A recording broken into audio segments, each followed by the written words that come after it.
የአራት ኪሎን አገዛዝ ከፍተኛ መደናገጥ ውስጥ የከተተው ከወሎ ቤት አማራ ሰማይ ስር የታየው የፋኖ ወታደራዊ ጀብድ ስድስተኛ ቀኑን ይዘዋል። ማርሽ ቀያሪው ትንቅንቅ ቀጥሏል። በብልጽግናው አገዛዝ በኩል ከፍተኛው የአየር ኃይል ስምሪትም ተሰጥቷል። በሌላ በኩል የቀድሞው የአማራ ክልል ርዕሰ መስተዳድር ገዱ አንዳርጋቸው ልዩ አጃቢ የነበረው ኮማንዶ በውጊያ መሃል ተደምስሷል። ከኮማንዶ እስከ ካድሬ የዘለቀውን አሳዛኝ ፍጻሜውን በተመለከተ ከፈረሱ አፍ መረጃውን ትሰሙታላችሁ። የብልጽግናው አገዛዝ ተጨማሪ ወታደራዊ ኃይል ወደ ወሎ ቤት አማራ ቀጠናዎች በማስገባት ላይ ነው። የሚያጓጉዘውም ሲቪል አውሮፕላኖችን ጭምር ተጠቅሞ ነው። ከኮምቦልቻና ሰመራ የተገኙ ወታደራዊ መረጃዎችን ጨምሮ ዝርዝር የግንባር መረጃው ተሰናድተዋል። በወልዲያ መሀል ከተማ በሜካናይዝድ በታንከኛና በሞተረኛ ጭምር የተሰጠውን ወታደራዊ ስምሪትና በከተማዋ ጄኔራሎቹ የጠሩትን አስቸኳይ ስብሰባ አጀንዳዎችና ቀጣይ አቅጣጫዎችን በተመለከተ ጥብቅ መረጃዎች በዘገባችን ተካተዋል። የህወሓት ታጣቂ ኃይሎች በወልቃይት የወረራ ትንኮሳ መፈጸማቸው ተሰምተዋል። ህዝባዊ መሰረት ያለው የተከዜ ዘብ ያጸፋ ምላሽ ሰጥተዋል። ትንኮሳው የሙሉ የጦር ወረራ ዝግጅት አቅም መፈተሻ እንደሆነ የሚጠቁመውን መረጃ ጨምሮ ህወሓት በሱዳን እያደረገ ያለውን የጦር ወረራ ዝግጅት በተመለከተ ከሱዳን ገድሃሪፍ እስከ ኢትዮጵያዋ ሰቲት ሁመራ ድረስ ያጠናቀርነውን ጥብቅ ወታደራዊ መረጃ አሰናድተናል። ሰዓቱን ጠብቆ ወደ እናንተ ይደርሳል። ሰላም ጤና ስጥልን ውድ የጣና ቲቪ ተከታታይ ቤተሰቦቻችን አብራችሁን ስትቆዩ እነዚህንና ሌሎች ዝርዝር መረጃዎችን ታደምጣላችሁ። የጣቢያችን የእኩለ ቀን ዜና መረጃና ዜና ትንታኔዎቻችን እነሆ ተጀምረዋል። እስከ መጨረሻው አብራችሁ እንድትቆዩ አክብሮታዊ ግብዣችን ነው። በወሎ ቤት አማራ ትንቅንቁ እንደቀጠለ ነው። ከፍተኛ የአየር ኃይል ስምሪትም ተሰጥቷል። የብልጽግናው አየር ኃይል ጥቃት ለመፈጸም ዝግጅቱን መጨረሱ ተሰምቷል። ሶስተኛ ዓመቱን ባስቆጠረው በአማራ ሕዝብ ላይ የተከፈተው ጦርነት በርካታ የጦር ወንጀሎች መፈጸማቸው እንደቀጠለ ነው። የፋኖ ኃይሎች መጠነ ሰፊ ማጥቃት መጀመራቸውን ተከትሎ በከተሞች የተፈጠረው መነቃቃት በአገዛዙ ላይ ከፍተኛ መደናገጥ ፈጥረዋል። በተለይም የፋኖ ኃይሎች ነጻ ባወጧቸው የሰሜንና የደቡብ ወሎ ዞን ወረዳና ከተሞች ላይ ሰፊ ህዝባዊ ውይይቶች ማድረግ መጀመራቸው አገዛዙ ተሸብረዋል። ይህንን ተከትሎ ህዝቡን ከፍተኛ ፍርሃት ውስጥ ለማስገባት በአገዛዙ በኩል የአየር ኃይል ጥቃት ለመፈጸም ዝግጅቱን መጨረሱ ምንጮች ጠቁመዋል። የእስካሁኖቹ ጥቃቶች ሰው አልባ አውሮፕላኖችና የጦር ሄሊኮፕተሮችን ለውጊያ ሲጠቀም የቆየው የጦር ወንጀለኛው ብልጽግና በአዲሱ ውሳኔው መሰረት በአማራ ክልል የተለያዩ አካባቢዎች በሱ 27 እና በሱ 30 ጀቶች የታገዘ የአየር ድብደባ አስቸኳይ ትዕዛዝ መስጠቱን የአየር ኃይል የውስጥ ምንጮች ጠቁመዋል። የአየር ጥቃቱ በክልሉ የተለያዩ አካባቢዎች እንደሆነ ተጠቁመዋል።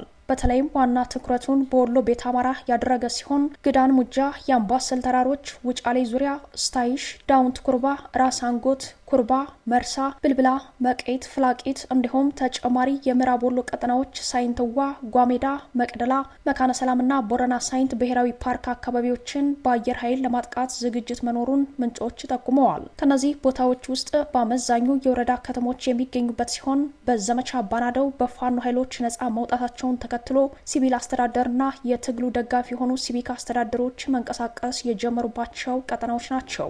በጉዳዩ ላይ ተጨማሪ ዘገባ የሰራው ኢትዮ 360 ሚዲያ የጦር ጀቶች መነሻ ከድሬዳዋ አየር ኃይል ሰፈር መሆኑንም የውስጥ ምንጮችን ጠቅሶ ዘግበዋል። ለዚሁ ዝግጅት 3 የአየር ኃይል ጀቶች ድሬዳዋ ዛሬ 5 ቀናቸው እንደሆነም ታውቋል። ሱ-30 በሚባል የሚታወቀው ጀት በቅርብ ከሩሲያ የመጣና እስካሁንም አገልግሎት ላይ ያልዋለ ነው የሚሉት የአየር ኃይል የውስጥ ምንጮች ይህ የጦር ጀት የአማራ ሕዝብን እንደ ቤተ ሙከራ ሊጠቀምበት እንደሆነ የጠቆሙት ምንጮች የአየር ላይ ጥቃቱ ወደ ተግባር ከተገባ በዋናነት ህዝብን ለማደናገጥ ያለመ በመሆኑ ጭካኔው ከፍ ያለ እንደሚሆን ስጋታቸውን ጠቁመዋል። ምንጮች አክለውም የሀገር ዳር ድንበር የመጠበቅ ብሔራዊ ግዳጅ ያለበት አየር ኃይል በገዛ ህዝቡ ላይ የጦር ጀት ጥቃት ለመፈጸም እንደተዘጋጀ ለዓለም አቀፍ ማህበረሰብ ሊደርስና የጦር ወንጀሉን ከስር ማጋለጥ እንደሚገባ ገልጸዋል። ከዚህ ቀደም ከድሮን ጥቃትና ከአየር ኃይል የቴክኒክ ድጋፍ ጋር በተያያዘ በቁጥር 22 የሚሆኑ የአረብ ኤምሬት የድሮንና የጦር ጀት ቴክኒሻኖች ደብረ ዘይት በሚገኘው አየር ኃይል ካምፕ እንደተቀመጡ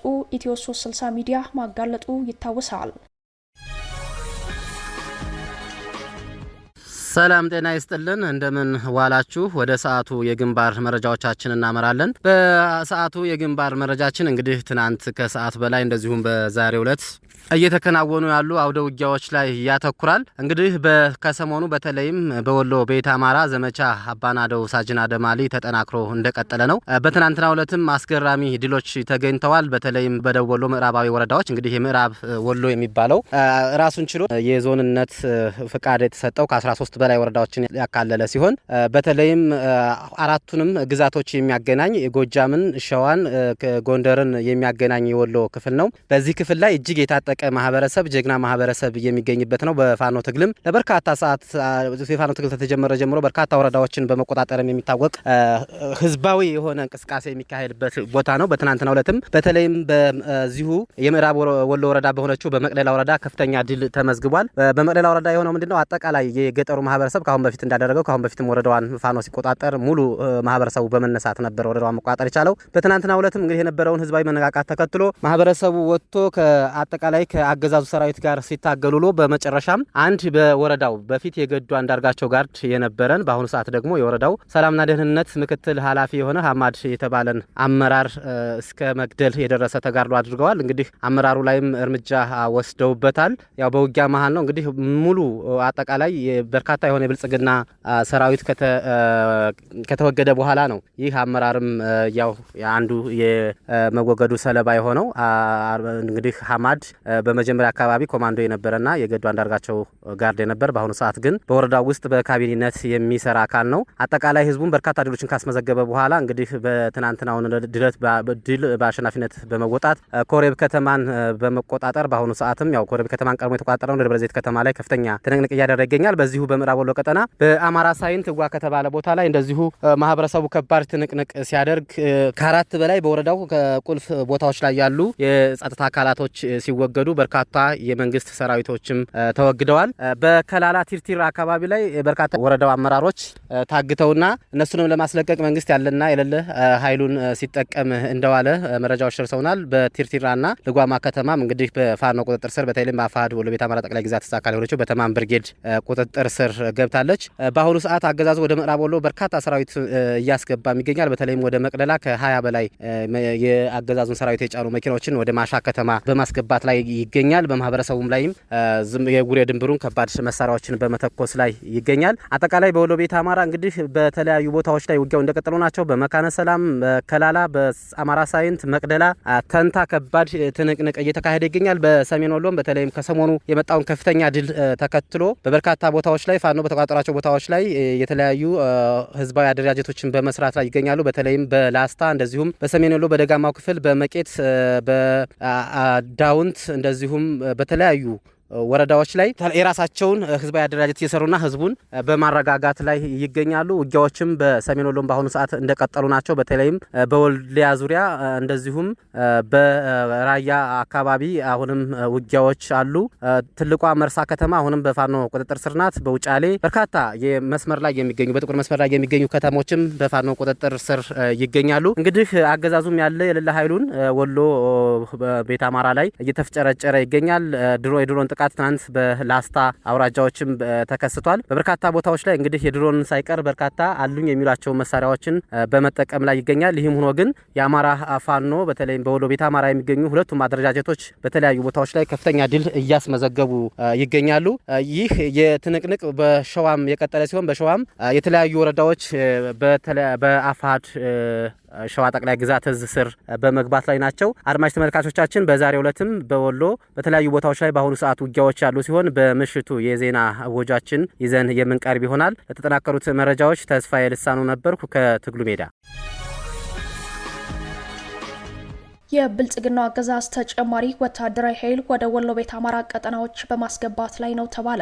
የወልዲያ ሶስቱ በሮች በፋኖ የተያዙበት የብልጽግናው ሰራዊት እስካሁን ድረስ ወጥቶ እየገባ ያለው በአንድ አቅጣጫ ማለትም ሀራ መውጫ በሚባለው ብቻ መሆኑ ይታወቃል። ይህንን ለመስበር በሲቪል አውሮፕላኖች ጭምር ከአዲስ አበባ ሰመራና ከአዲስ አበባ ኮምቦልቻ ወታደሮችን ካራገፈ በኋላ የወልዲያን ከበባ ለመስበር ስምሪት መስጠቱ ታውቋል። ይህንን ተከትሎ በውጊያ ያጣቸው ወሳኝ ገዢ መሬቶችን መልሶ ለመያዝ በወልዲያ መሀል ከተማ በሜካናይዝድ በታንከኛና በሞተረኛ ጭምር ወታደራዊ ስምሪት መስጠቱ መስጠቱ ተመላክቷል። ከዙ 23 እስከ ሞርተር ከዲሽቃ እስከ የአየር ቀጠና ድሮኖች ድረስ የስምሪቱ አካል መሆናቸው ማወቅ ተችሏል። ከዚህ ጋር ተያይዞ ከሌላው የኢትዮጵያ ክፍል ወደ አማራ ክልል እየገባ ያለው የስርዓቱ ወንበር ጠባቂ ኃይል ከአዲስ አበባ ኮምቦልቻ ተራግፎ ከደሴ ወደ ምዕራብ ወሎና ሰሜን ወሎ እንዲሁም ወደ ደቡብ ወሎ ተሰማርተዋል። 10 ተሽከርካሪዎች በዙ 23 ታጅበው ወደ ሐይቅና አካባቢው መሰማራታቸው ታውቋል። ምንጮቻችን እንደጠቆሙት ሌላ ተጨማሪ ወታደራዊ ኃይል ከኮምቦልቻ በሲቪል አውሮፕላን ከአዲስ አበባ ኮምቦልቻ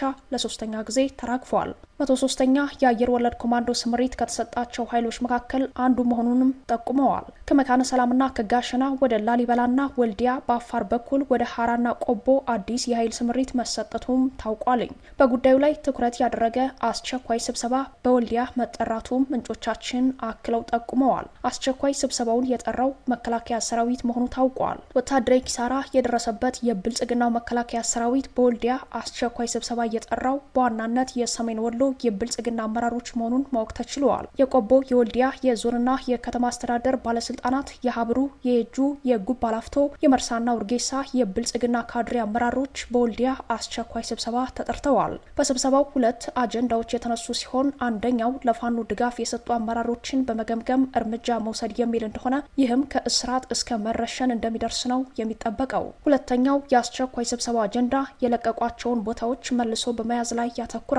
ይህም ሆኖ ስርዓታዊ ፍርሰት የገጠመው ብልጽግና በሌላ አቅጣጫ ሰራዊቱ ወደ ፋኖ መቀላቀሉን ቀጥሏል። በፍላቂት፣ ጋይንት፣ ክምር ድንጋይ፣ ስታይሽ፣ ምዕራብ ወሎ፣ ጀማ፣ ደጎሎ የሚሊሻና የአድማ ብተና አባላት ፋኖን ተቀላቅለዋል። በእንዲህ አይነት ነውጥ ውስጥ የሚገኘው የብልጽግናው ሰራዊት በወልዲያና በኮምቦልቻ የቤት ለቤት አፈሳ እየፈጸመ ይገኛል። የጉልበት ሰራተኞች፣ የቀን ሰራተኞችና የቆሎ ተማሪዎች የእስሩ ዋና ሰለባ ሆነዋል። በተመሳሳይ ከዚሁ ከወሎ የፋኖ ድል ጋር ተያይዞ በአዲስ አበባ የጅምላ አፈሳና እስራት እየተከናወነ እንደሚገኝ ምንጮቻችን ጠቁመዋል። ለበዓል ወደ አማራ ክልል ደርሰው የመጡ ቀዳሚ የእስሩ ሰለባ ሆነዋል። በአዲስ አበባ ምሽትና ሌሊት ላይ ድንገተኛ የቤት ለቤት አሰሳና አፈሳ ሊደረግ እንደሚችል የደህንነት ምንጮቻችን ይጠቁማሉ። በሌሊት ብርበራ የሚደረግባቸው ቤቶችና አካባቢዎችም ተለይተው ታውቀዋል ተብሏል። ሞቅ ያሉ ሙዚቃዎች እንደ ሽለላና ቀረርቶ የከፈቱም ይታሰራሉ ተብለዋል። አድማጭ ተመልካቾቻችን ምርጫችሁን ጣና ቲቪን ስለምታደርጉ እናመሰግናለን። የዛሬ መስከረም 19 የእኩለ ቀን መረጃ ዜናና ዜና ትንታኔዎቻችን እንደቀጠሉ ነው። የህወሓት ታጣቂ ኃይሎች በወልቃይት የወረራ ትንኮሳ መፈጸማቸው ተሰማ። ትንኮሳው የሙሉ የጦር ወረራ ዝግጅት እንደሆነ ነው መረጃዎች የጠቆሙት። የህወሓት ታጣቂ አካል የሆነውና በሱዳን የእርስ በርስ ጦርነት ለአልቡርሃን ጦር ቅጥረኛ ሆኖ የሚዋጋው አርሚ 7 የተሰኘው የታጣቂ ቡድኑ አካል በወልቃይት ቃፍታ ሁመራ ጦር በሸረሪና በኩል የወረራ ትንኮሳ ሙከራ መፈጸሙን የአካባቢው ምንጮች ለጣቢያችን አረጋግጠዋል። የወረራ ትንኮሳው መስከረም 18 ለመስከረም 19 ከሌሊቱ 9 ሰዓት ላይ መፈጸሙን የጠቆሙት ምንጮች የታጣቂ ቡድኑ ወረራ በአርሶ አደሮች ማሳና ንብረት ላይ ጉዳት ያደረሰ መሆኑን ገልጸዋል። ሌሊቱን ከሸረሪና ተነስተው ዘልቀው በመግባት በረከት በምትባለው ቀበሌ ህዝባዊ መሰረት ባለው የተከዜ ዘብ ላይ ተኩስ በመክፈት የወረራ ትንኮሳውን የጀመሩት የህወሓት ታጣቂዎች በዚህ የጥቃት ሙከራቸው ሲቪል ሰዎችን አፍነው ወደ ሱዳን መውሰዳቸው ተረጋግጠዋል። ህዝባዊ መሰረት ያለው የአማራ ማንነት ታጋዩ የተከዜ ዘብ በወሰደው የጸረ ወረራ እርምጃ ወደ ኋላ የተመለሰው የህወሓት ታጣቂ ትንኮሳው የሙሉ የጦር ወረራ ዝግጅት አቅም መፈተሻ እንደሆነ ነው የአካባቢው ምንጮች ለጣቢያችን የጠቆሙት። ጣቢያችን በሱዳን የሚገኙ ወታደራዊ ምንጮችን በመጠቀም ያሰባሰበው መረጃ እንደሚያሳየው ሱዳን ውስጥ ያለው የህወሓት ጦር አርሚ 7 በ3 ኮሮችና 1 ኮማንዶ ክፍለ ጦር የተዋቀረ ነው። በወልቃይት ቃፍታ ሁመራ ስር ባለው የኢትዮጵያና ሱዳን ድንበር አካባቢ ሸረሪና ላይ ያለው ኮር 701 የሚባል ሲሆን የኮሩ ዋና አዛዥ ኮሎኔል ጸጋዬ የሚባል የህወሓት ነባር ታጋይ ነው። በሌላ በኩል መሀል ሱዳንና የአልጀዚራ ግዛት ዋና መቀመጫ በሆነችው ዋድ መዲኒ ላይ ሆነው የአልቡርሃንን ጦር ደግፈው እየተዋጉ ያሉት ደግሞ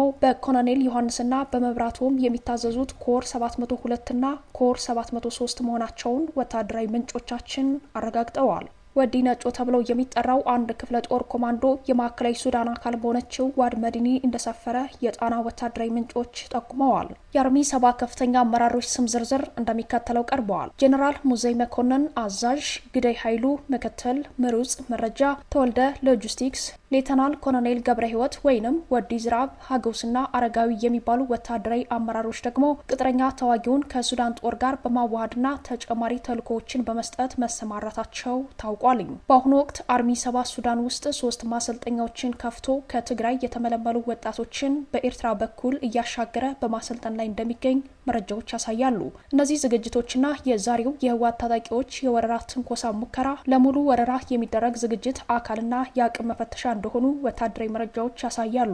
ህወሓት ለመገንጠል የሚያደርገው የወረራ ጦርነት የአማራ ህዝብ የትግል አጣብቂኝ ውስጥ ገብቷል በሚል የግምገማ መነሻ የቀጠናዊ ቀውሶችን ማደግ እንደ ድል ቆጥሮ እየሰራበት ያለ ጉዳይ ቢሆንም ወልቃይት በሁኔታዎች የማይቀያየር የአማራ ታሪካዊ ግዛት ከመሆኑም በላይ ህዝባዊ የትግል መሰረት ያረፈበት በመሆኑ መሰል የትንኮሳ ሙከራዎች በህዝብ አቅም ሊመከቱ እንደሚገባ ተጠቁመዋል። በቀጣዮቹ ጊዜያት ተጨማሪ የማደናገሪያ የአቅም መፈተሻና የሁኔታ ግምገማ መነሻ የሚሆኑ የወረራ ትንኮሳዎች ከሁመራ እስከ ቋራ ጫፍ ሊኖር እንደሚችል የጠቆሙት ወታደራዊ ምንጮች ህዝቡ ከወረራ የሚያድነው አንዳች ኃይል እንደሌለ አምኖ ህዝባዊ የጸረ ወረራ ተጋድሎ ለማድረግ ራሱን ማዘጋጀት እንዳለበት ምክረ ሀሳባቸውን ሰንዝረዋል።